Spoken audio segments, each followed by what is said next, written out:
Hadis yang ke-26 iku an Aisyata kasrito sayang Sayyidah Aisyah radhiyallahu taala anha. Qala Rasulullah sallallahu alaihi wasallam, as-sakhiyyu qaribun minallah. Qaribun minan nas, utawi wong sing lomo, loman, qaribun iku parak minallah maring Allah. Qaribun turiku parak minan nasi sanging manungsa, qaribun turiku parak minal jannati saking swarga. Ba'idun tur iku adoh minan nari sangking neraka. Kata Rasulullah dalam hadis yang diriwayatkan oleh Sayyidah Aisyah radhiyallahu taala anha, beliau menjelaskan bahwa Rasulullah Shallallahu alaihi wasallam bersabda, as-sakhiyyu qaribun minallah, qaribun minan nas, qaribun minal jannah, ba'idun minan nar. Orang yang dermawan itu dia dekat dengan Allah, dekat dengan manusia, dekat dengan sorga, dan jauh dari neraka. Ini masalah kedermawanan. Nah, kedermawanan itu, jadi orang yang dermawan, dekat dengan Allah, dekat dengan manusia, dekat dengan sorga, jauh dari neraka. Wal bakhilu utai wong sing medit, ba'idun iku adoh minallahi saking Allah, ba'idun turiya adoh minal khalqi saking makhluk, ba'idun turiya adoh minal jannati saking swarga, qaribun turiku parek minan nari saking neraka. Subhanallah. Kalau orang yang dermawan itu dekat dengan Allah, dekat dengan manusia, dekat dengan sorga, jauh dari neraka. Tapi sebaliknya kalau orang yang bakhil, itu dia jauh dari Allah, jauh dari makhluk, jauh dari sorga, malah dekat dengan neraka. Kenapa? Ya karena kalau kita tahu, kita suka, karakter manusia itu suka dengan orang-orang yang dermawan. Orang yang membutuhkan dikasih. Orang yang ada keperluan, dipenuhi keperluannya, hajatnya. Tetapi sekali lagi jangan sampai kedermawanan itu kemudian kalau hanya punya saja. Kalau pas punya baru dermawan. Kalau nggak punya nggak derma. Karena dermawan itu hakikatnya bersifat hati. Kalau orang itu dermawan, maka tidak pilih-pilih, tidak ada di dalamnya itu ingin menahan harta yang dimiliki. Itu salah satu sifat orang yang dermawan. Yang dimiliki tidak akan diyakini atau dipegang teguh bahwa apa yang dimiliki adalah miliknya. Karena pada dasarnya yang dimiliki itu adalah dari Allah Subhanahu wa taala. Makanya salah satu tips agar kita menjadi orang yang dermawan, satu adalah kita harus meyakini bahwa apa yang kita miliki itu bukan milik kita. Adalah milik Allah Subhanahu wa taala yang diberikan kepada kita. Makanya kalau kita tahu bahwa itu milik Allah, maka terserah Allah mau ngambil kapan, mau dibalik lagi, mau diambil lagi, mau ditarik lagi. Itu terserah Allah karena itu adalah milik Allah, bukan milik kita.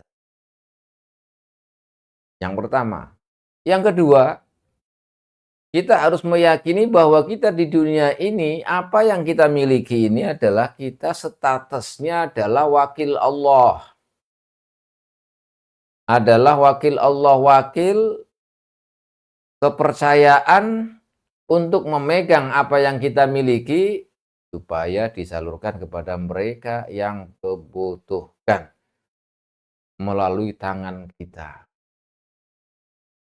Jadi kita sebagai aminullah, sebagai wakil Allah di dunia ini. Makanya kita patut bersyukur kalau kita punya sesuatu kemudian kita bisa membantu orang lain.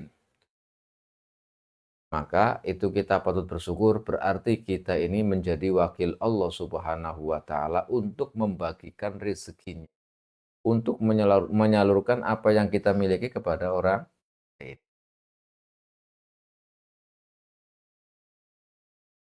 Ini agar kita menjadi orang yang dermawan.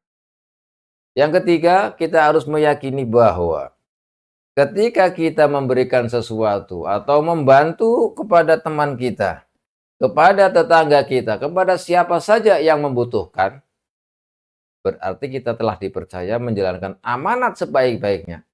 Berarti kita telah dipercaya melaksanakan amanat yang diberikan kepada kita. Kalau kita dipercaya bisa melaksanakan amanat itu, maka Allah akan kasih lagi yang lebih besar.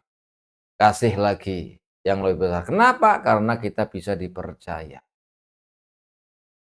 Seperti kita hidup di dunia ini, kalau kita sudah dipercaya sama orang misalnya, kita dipercaya oleh sama orang misalnya, maka orang itu dengan mudah saja karena atas dasar kepercayaan. Begitu juga kalau kita diberi oleh Allah dan itu merupakan kepercayaan dari Allah dan kita laksanakan kepercayaan itu dengan sebaik-baiknya sehingga kita dipercaya oleh Allah. Kalau kita dipercaya oleh Allah maka akan diberi lagi. Inilah yang kemudian dijelaskan oleh Rasulullah SAW bahwa sedekah atau memberi kepada orang lain itu hakikatnya bukan manfaatnya bagi orang lain, bukan hanya kepada orang lain manfaatnya, tetapi hakikatnya adalah untuk pribadinya sendiri. Untuk pribadinya sendiri. Makanya semakin banyak sedekah, semakin banyak membantu, malah nanti akan ditambah oleh Allah. Kenapa? Karena kita telah menjalankan amanat dari Allah. Dan kita bisa dipercaya oleh Allah. Sehingga kita nanti akan diberi lagi oleh Allah Subhanahu wa Ta'ala. Ini tips-tips bagaimana kita bisa menjadi orang yang dermawan. Nah, kalau tidak begitu, kita tidak meyakini tadi yang disebutkan, maka kita akan menjadi orang yang bakhil. Hasil kerja-kerjaku, harta-hartaku, warisan-warisanku, apa yang aku miliki ya dari keringatku sendiri, akhirnya diklaim bahwa apa yang dimiliki itu adalah miliknya sendiri, dari hasil kerjanya sendiri tanpa melihat, tanpa mengingat bahwa itu adalah amanat dari Allah Subhanahu wa Ta'ala, maka akan menjadi orang yang bakhil. Makanya kita nanti akan ditanya oleh Allah di yaumil hisab, nanti ditanya kalau kita diberi harta untuk apa, dapatnya dari mana, statusnya bagaimana, dihabiskan untuk apa, itu semuanya akan ditanya semuanya. Oleh karena itu kalau kita punya sesuatu, kemudian kita menggunakannya dengan sesuai apa yang dibutuhkan, apa yang dijelaskan oleh Rasulullah, maka kita akan selamat dari pertanyaan-pertanyaan itu tadi. Ini makanya as-sakhiyu qaribun minallah, qaribun minan nas, qaribun minal jannah, ba'idun minan nar. Dan sebaliknya al-bakhilu ba'idun minallah, ba'idun minal jannah, ba'idun minal khalqi, ba'idun minal jannah, qaribun minan nar. Karena memang secara alamiah, secara alami manusia itu suka yang derma, mesti benci dengan orang yang pelit. Ini karena memang karakter manusia. Karakter manusia diciptakan oleh Allah pasti suka kepada orang yang dermawan. Dan sebaliknya benci dengan orang yang pelit, bakhil. Makanya pasti akan jauh, orang yang bakhil itu jauh dari manusia, dari makhluk. Kenapa? Karena bakhil itu sifat yang jelek. Sifat yang tidak baik. Dan itu secara manusiawi dan karakter manusia memang seperti itu. Mencintai hal-hal yang baik aslinya. Dan tidak suka dengan hal-hal yang buruk. Itu aslinya karakter manusia diciptakan oleh Allah seperti itu. Akan tetapi ada beberapa hal yang kemudian melampaui batas. Ada karakter manusia yang sebaliknya. Ini bukan karena karakter manusia asal pembawaan ciptaan Allah, tetapi karena dirinya sendiri yang kemudian menutup diri dan menuruti hawa nafsunya, tidak meyakini bahwa apa yang dimilikinya itu, bahwa itu adalah milik Allah Subhanahu wa Ta'ala, sehingga dia itu jadi orang yang bakhil. jadi orang yang pelit. Ini agar kita menjadi orang yang dermawan seperti tadi tips-tipsnya, dan sebaliknya kalau yang jadi bakhil berarti ya tidak melakukan atau tidak meyakini tips-tips tadi, sehingga diklaim semuanya apa yang dimilikinya itu milik dirinya. Tidak tahu bahwa yang dimilikinya, bahwa dirinya sendiri itu adalah wakil dari Allah, berarti tidak menggunakan kesempatannya, tidak menggunakan amanatnya, tidak menyampaikan amanatnya yang diberi oleh Allah Subhanahu wa taala. Disuruh bagi malah diembat sendiri ibaratnya. Disuruh bagi malah diembat sendiri. Tidak meyakini bahwa itu sebuah titipan. Makanya ketika suatu saat apa yang diberikan oleh Allah kemudian diambil oleh Allah, dia stres. Kenapa? Dikiranya punya sendiri. Dikiranya punya sendiri, hasil jerih payah sendiri. Padahal semuanya dari Allah Subhanahu wa taala. Kapan saja mau diambil, yaitu urusan Allah. Makanya tidak boleh menjadi orang yang bakhil, karena orang yang bakhil itu ba'idun minallah, ba'idun minal khalqi, ba'idun minal jannah, qaribun minan nar. Ini menyangkut tentang kedermawanan dan kebakhilan, kepelitan. Wal jahilu as-sakhi, sampai dijelaskan begini oleh Rasulullah. Utawi wong kang bodoh as-sakhiyu kang loman ahabu luwih kademeni ilallahi maring Gusti Allah taala min alimin katimbang wong sing alim bakhilin kang bakhil, kata Rasulullah. Orang yang bodoh tapi orang bodoh itu dermawan. Itu lebih dicintai oleh Allah daripada orang yang alim yang bakhil, yang pelit. Sampai takarannya ke situ. Kenapa? Karena begitu hebatnya kedermawanan itu. Dekat dengan Allah, dekat dengan makhluk manusia, dekat dengan sorga, jauh dari neraka. Ini orang, walaupun bodoh, tidak punya ilmu ibaratnya. Artinya tidak punya ilmu bukan berarti tidak tahu sama sekali, enggak. Sholat tetap kewajiban itu jelas harus. Ya sholatnya, ya puasanya. Pokoknya kewajiban-kewajiban itu dilakukan. Tapi tidak tahu lain-lainnya. Masalah-masalah yang rumit dalam fikih itu enggak tahu. Tapi dia punya kepribadian yang sahih, sakha, dermawan. Maka itu lebih dicintai oleh Allah daripada orang yang alim, bakhil. Orang yang punya ilmu tapi bakhil. Padahal kalau kita ditakar atau kita renungkan bahwa orang yang alim itu kan orang yang paling derajatnya luhur. Bahkan dalam Al-Quran itu yarfa'illahu alladhina amanu minkum walladhina utul ilma darajat. Jadi derajatnya itu tinggi oleh Allah diangkat. Tetapi kalau bakhil masih kalah dengan orang yang bodoh, yang dermawan. Ini karena kalau orang yang alim mestinya sudah tahu dalilnya, sudah tahu hukumnya, sudah tahu ini. Lah kok bakhil? Nah ini tidak sepatutnya menjadi orang yang bakhil. Kalau orang alim ya pasti derma istilah. Makanya kalau jadi orang alim mesti derma.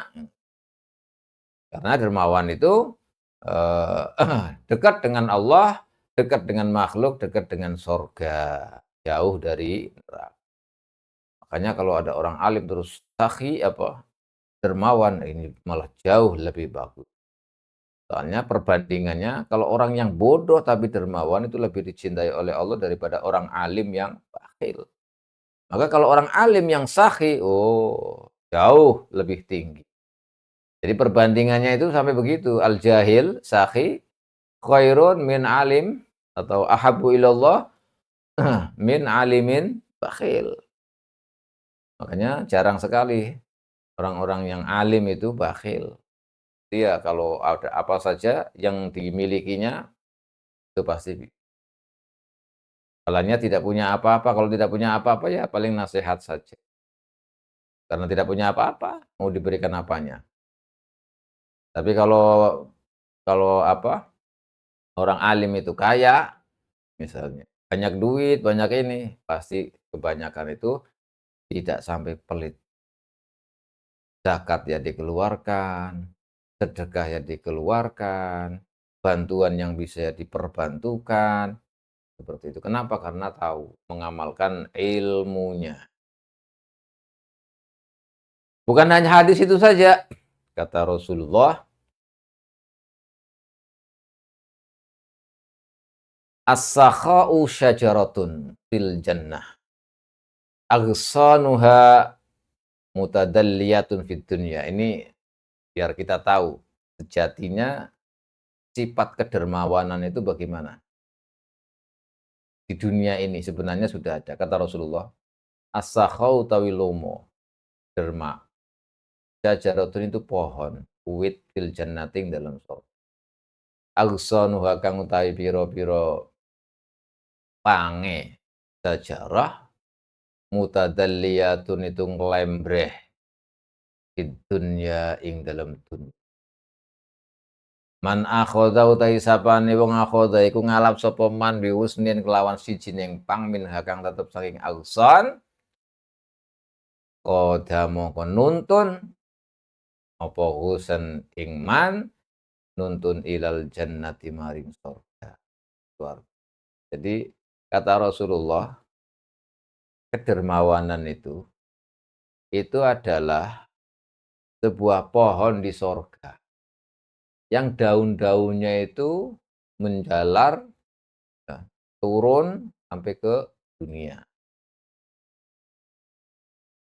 Jadi pohonnya itu di sorga, tapi pohon apa daun-daunnya itu berada di dunia.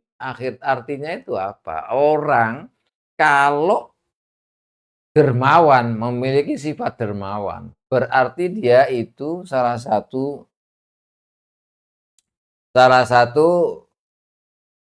jalur untuk menuju sorga. Makanya Rasulullah menjelaskan man akhadha bi ghusnin min yaqadahu ilal jannah. Siapa saja yang memegang atau mengambil dari salah satu husn, tangkai kok, bukan bukan apa, tangkai itu ya, husn itu tangkai. Tangkai, mengambil satu tangkai, maka tangkai itu akan menuntun dia ke surga. Jadi dermawan itu ada di kayak layaknya sebagai pohon. Pohon di sorga, kemudian dahan-dahannya itu ada di dunia. Orang yang memegang atau mengambil dahan itu otomatis nanti langsung nyalur ke pohonnya. Dan dahan itu nasinya kan dari pohonnya. Kalau kita berada di dahannya, maka bisa langsung nyalur ke pohonnya. Nah, kalau pohonnya itu di sorga, kemudian di dunia ini kita sudah memegang dahannya, ya otomatis nanti akan langsung nyalur ke pohonnya. Makanya orang yang memegang dahan itu, maka akan menuntunnya, dahan itu akan menuntun dia ke surga. Ini makanya berarti kalau kita derma atau sifat kedermawaan dalam diri kita, maka kita berarti memegang atau sedang berpegangan dengan dahan yang pohonnya berada di surga. Masya Allah. Ini kata Rasulullah. Lawal bukhlu tai medit iku syajaratun. Wit pinaring dalam neraka. Aghsanuha kang utawi pira-pira pange sajarah mutadalliyatun itu nglembreh fid dunya ing dalam dunya. Faman akhadha bi husnin minha, mongko utawi sapane wong akhadha iku nyekel to ngalap sapa man bi husnin kelawan sijining pang minha kang tetep saking aghsaniha qada mongko nuntun apa husn ing man ilan nari nuntun ilan nari maring neraka. Nah ini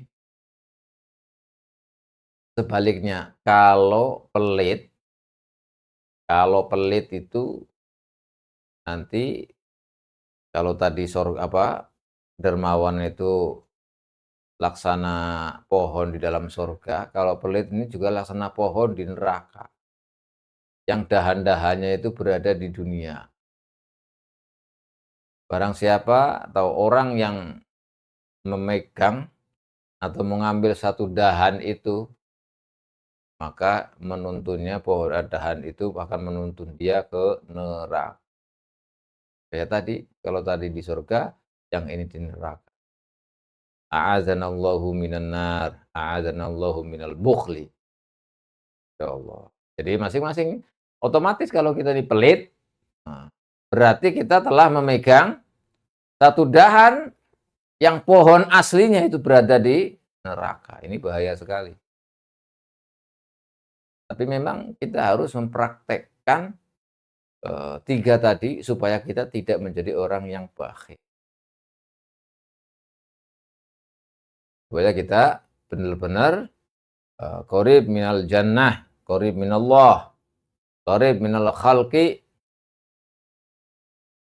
dan kita telah memegang satu dahan pohon yang akan menuntun kita ke surga. Kalau bakhil itu bahaya. Qaribun minal ba'idun minallah, ba'idun minal khalqi, ba'idun minal jannah, qaribun minan nar.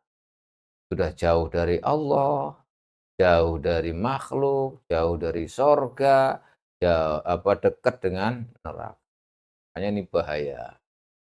Yang mudah-mudahan kita dijadikan oleh Allah Subhanahu wa taala orang yang punya sifat kedermawanan, dan jika ada kebakhilan di hati kita, di diri kita, mudah-mudahan dihilangkan oleh Allah, diganti dengan sifat kedermawanan, agar kita senantiasa dekat dengan Allah, dekat dengan makhluk, dekat dengan sorga, jauh dari neraka. Amin Allahumma amin.